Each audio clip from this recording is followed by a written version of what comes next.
L'aventure commence en août l'année dernière.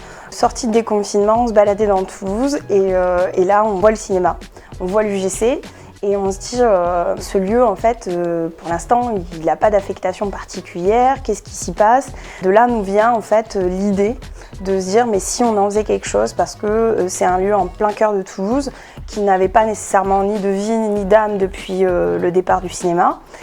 Quand on l'a visité, on est tout de suite tombé hyper amoureux des locaux, voir ces grands espaces vides avec les sièges arrachés, tous ces espaces, ces recoins, toute la partie issue de secours, on va dire un peu aussi toute la partie technique qu'il y a de base dans le cinéma avec les salles de projection, etc. Et quand on a vu l'état dans lequel c'était, on s'est dit pour Halloween ça va être génial, on va pouvoir créer un espèce de cinéma hanté. Alors on hésitait entre un cinéma hanté, une attaque de zombies. On avait environ 3 semaines avant l'événement pour trouver les meubles, mettre les choses en place, commencer à créer tout ce qu'on pouvait créer en amont. Puisqu'on a eu la salle qu'une semaine avant. Du coup, ça nous a laissé que 8 jours à peu près pour faire tout le montage de chaque pièce. Donc autant dire qu'on a bien galopé. On a vraiment monté tout ce qui est décor, préparer les loges pour les artistes pour quand ils arrivent, mettre tout ce dont on avait besoin, des tables, des chaises, préparer les valises de costumes aussi, puisque du coup forcément il a fallu créer un peu tous les costumes de chaque comédien dans le cinéma. Alors pour ce dossier, il a fallu attaquer le projet de front par plusieurs biais. Le premier, c'était la partie réglementation. Il a fallu évaluer la mise en conformité du site qui a été abandonné depuis plusieurs trimestres sans contrôle des unités techniques.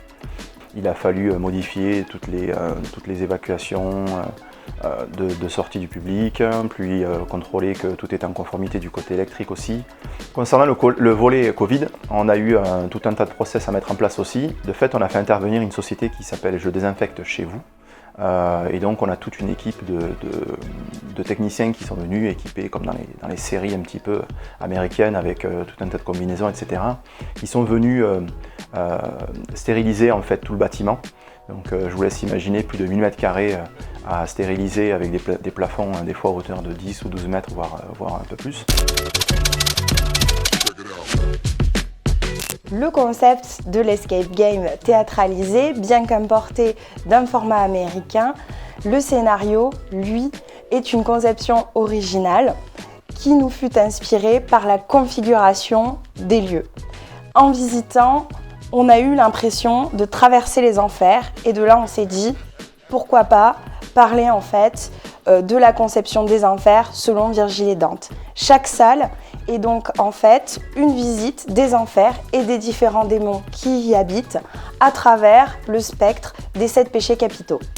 Le jeu commence par la rencontre avec Frère Caron.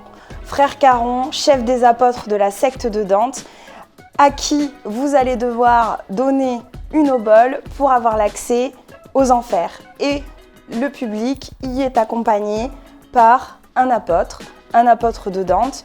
Donc les visiteurs doivent commencer par le fameux jeu des boîtes mystères pour récupérer leur obole. Contre de ma couronne, je m'accorde le passage. J'ordonne, plus une main là, et répétez après moi. Ô Seigneur des ténèbres, aie pitié de nous!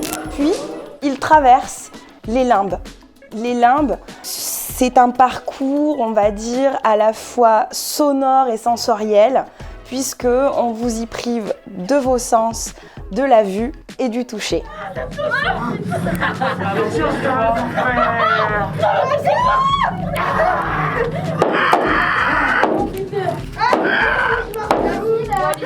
Enfin vient la visite des enfers. Dans la première salle, vous êtes amené à rencontrer Belphégor, le démon de la paresse, et à résoudre un escape game. Suffit du mali. Ah mais attendez.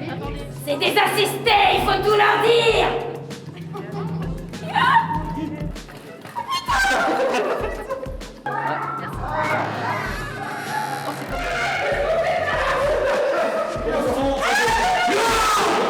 Après un court passage dans les méandres des enfers, vous retrouverez Behemoth, le démon de la gourmandise.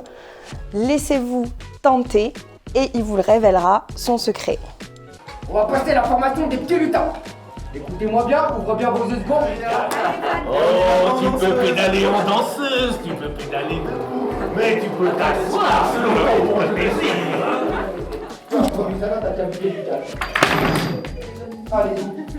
Traversez ensuite la pièce de la luxure, son démon Ardat Lilith étant absent. Résolvez son escape game avant qu'elle revienne. 4 énigmes. Chaque énigme vous rapporte un mot.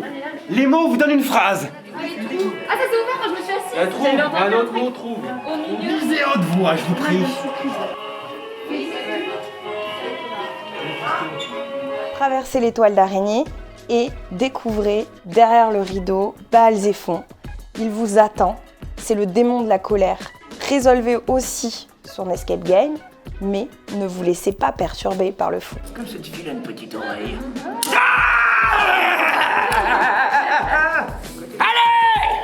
Allez! Dépêche-toi! Tu vois, tes amis ne viendront pas t'aider, tu sais pourquoi? Parce qu'ils t'aiment pas! Vous arriverez ensuite chez Cobal, démon de la tromperie. Parcourez son labyrinthe et surtout, n'oubliez pas de l'applaudir. Ça fait plaisir de t'avoir ici! Une merdique de temps! Ouais! Déverrouille ton corps, Clément, vas-y! 1, 2, 3, tour! Tour de cartes!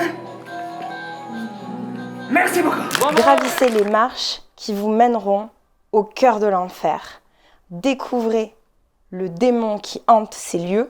Si vous découvrez son nom, et seulement si vous avez son nom, enfin, vos âmes seront libérées. Mon nom est composé des lettres que vous devez trouver.